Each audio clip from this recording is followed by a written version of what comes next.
আসসালামু আলাইকুম বন্ধুরা, আশা করি আপনারা সবাই ভালো আছেন। যুক্তরাষ্ট্র ইসরায়েলের F-35 এবং F-16 যুদ্ধবিমান থেকে ছোড়া বাংকার ব্লাস্টার বোমা যা মাটির গভীর পর্যন্ত ধ্বংস করতে সক্ষম, সেই প্রযুক্তি এখন ইরানের হাতে। এটি কোনো সাধারণ ঘটনা নয়, এটি আমেরিকার জন্য সবচেয়ে বড় মাথা ব্যথার কারণ। যে বোমাগুলো ইরানকে ধুলোর সাথে মিশিয়ে দেওয়ার কথা ছিল, সেই বোমাগুলো এখন ইরানের বৈজ্ঞানিক গবেষণাগারে। তাসনিম নিউজ এজেন্সির রিপোর্ট অনুযায়ী আইআরজিসি ইরানের জাঙ্গোর্স এবং হরমুজগান প্রদেশে ৯৫০০টির বেশি অবিস্ফোরিত মার্কিন বোমা এবং বোমবেট নিষ্ক্রিয় করেছে। ইরান এই প্রযুক্তির মাধ্যমে যুক্তরাষ্ট্রের বাংকার ব্লাস্টার বিধ্বংসী প্রযুক্তির রিভার্স ইঞ্জিনিয়ারিং শুরু করেছে। অর্থাৎ আমেরিকার তৈরি প্রযুক্তি আমেরিকা এবং তার মিত্রের জন্য পাল্টা আঘাত। GBU-57 এটি যুক্তরাষ্ট্রের অন্যতম শক্তিশালী বাংকার বিধ্বংসী বোমা। ৩০,০০০ পাউন্ডের এই বোমা মাটির গভীরেও আঘাত করতে পারে।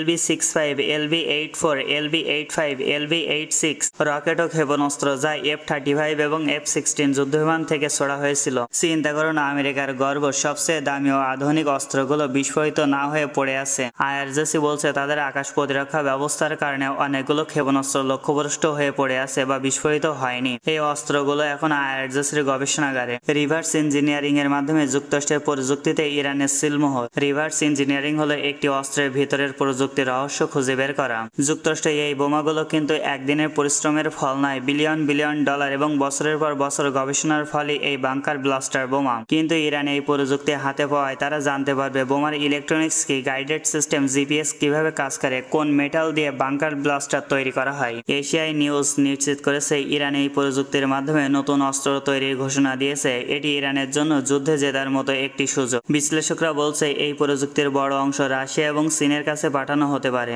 চীন অনেক আগে থেকে ইরানকে ড্রোন এবং ব্যালিস্টিক মিসাইলের উপাদান সরবরাহ করছে। এমনও খবর রয়েছে যে ইরান চীনের বাইদু স্যাটেলাইট নেভিগেশন সিস্টেম ব্যবহার করছে ড্রোন এবং ক্ষেপণাস্ত্র পরিচালনা করতে। এখন যদি বাংকার ব্লাস্টার প্রযুক্তি রাশিয়া ও চীনের হাতে যায়, তবে রাশিয়ার এই প্রযুক্তি ব্যবহার করবে ইউক্রেন বা ন্যাটোর বিরুদ্ধে, আর চীন দক্ষিণ চীন সাগরে মার্কিন রণতরীর বিরুদ্ধে ব্যবহার করবে। এটি কেবল ইরান যুক্তরাষ্ট্রের লড়াই নয়, এটি বিশ্বজুড়ে প্রযুক্তিগত এক নতুন যুদ্ধের সূচনা। যুক্তরাষ্ট্রের যে কৌশল সবচেয়ে গভীরে লুকিয়ে থাকা বাংকার ধ্বংস করতে পারবে, সেই বাংকার ব্লাস্টার প্রযুক্তি এখন সবার জানা। ইরান যখন জানবে কিভাবে বাংকার ব্লাস্টার তৈরি করতে হয়, তখন তারা এর কাউন্টার ইমেজ বা প্রতিরক্ষাও তৈরি করে ফেলবে। যদি ইরান এই প্রযুক্তি হিজবুল্লাহ বা হুতিদের হাতে তুলে দেয়, তবে মধ্যপ্রাচ্যের যে কোনো মার্কিন ঘাঁটি, মাটির নিচের বাংকার আর নিরাপদ থাকবে না। আল জাজিরা জানিয়েছে মার্কিন ইসরায়েলি আগ্রাসনের পর এই অস্ত্রগুলো ইরানের হাতে আসা তাদের সামরিক সক্ষমতা বহুগুণ বাড়িয়ে দিয়েছে। বিশ্লেষকরা বলছে ইরান এই প্রযুক্তি ব্যবহার করে হয়তো সরাসরি যুদ্ধ করবে না, কিন্তু তারা তাদের ব্যালিস্টিক মিসাইল ও ড্রোনের সক্ষমতা বাড়িয়ে দেবে, যা যুক্তরাষ্ট্রকে আরো চাপে ফেলবে।